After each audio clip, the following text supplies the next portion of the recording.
નમસ્કાર, હું રાજ. આપ જોઈ રહ્યા છો સ્પાર્ક ટુડે ન્યૂઝ. સાઠંબા તાલુકા કક્ષાના 80માં સ્વાતંત્ર્ય પર્વની શ્રેયસ વિદ્યાલય ઇન્દ્રાણ ખાતે ભવ્ય અને દબદબાભેર ઉજવણી કરવામાં આવી.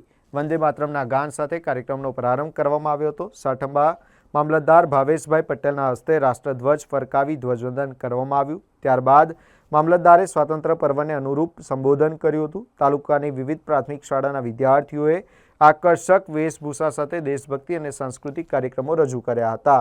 વિદ્યાર્થીઓની મનમોહક રજૂઆતોને લઈને સમગ્ર પરિસરમાં દેશભક્તિનો માહોલ જોવા મળ્યો હતો. આ પ્રસંગે સાઠંબા તાલુકામાં વિવિધ ક્ષેત્રે ઉત્કૃષ્ટ કામગીરી કરનાર શિક્ષકો, અધિકારીઓ અને તલાટીઓને પ્રશસ્તિ પત્ર આપવામાં આવ્યા હતા અને તેમને સન્માનિત કરવામાં આવ્યા હતા. કાર્યક્રમમાં મામલતદાર ભાવેશ પટેલ, તાલુકા પંચાયત પ્રમુખ મનહરસિંહ સોલંકી, સાઠંબા તાલુકા ભાજપ સંગઠન પ્રમુખ મયંકભાઈ પટેલ, જિલ્લા સંગઠન ઉપપ્રમુખ ભૂપતભાઈ સોલંકી, ભાજપ આગેવાન છત્રસિંહ સોલંકી, મંત્રી રાકેશસિંહ ઝાલા, ઇન્દ્રાણના પૂર્વ સરપંચ વનરાજસિંહ સહિત અધિકારીઓ, તાલુકા પંચાયતના સદસ્યો, જિલ્લા પંચાયત સદસ્ય, વિદ્યાર્થીઓ, શિક્ષકો અને મોટી સંખ્યામાં નાગરિકો ઉપસ્થિત રહ્યા હતા.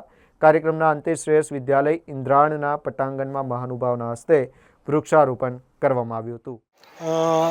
80માં સ્વાતંત્ર્ય દિવસની ઉજવણી ઇન્દ્રાણ શ્રેયસ વિદ્યાલય ખાતે કરવામાં આવી, જેમાં તાલુકાના પદાધિકારીઓ,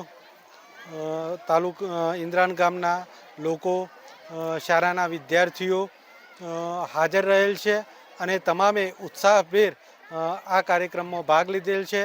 આ તમામનો હું વહીવટી તંત્ર તરફથી ખૂબ ખૂબ આભાર માનું છું.